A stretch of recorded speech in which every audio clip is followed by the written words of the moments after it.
Meaning of demo. Demo.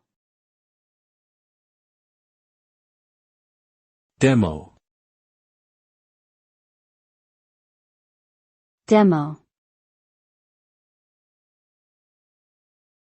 Demo.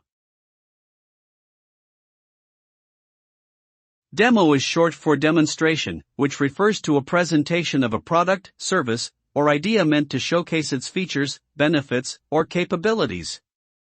A demo can take many forms, including videos, live presentations, software trials, and more.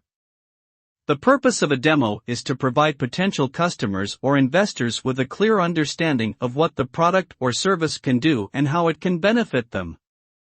A successful demo can lead to increased interest in sales, while a poor demo can have the opposite effect.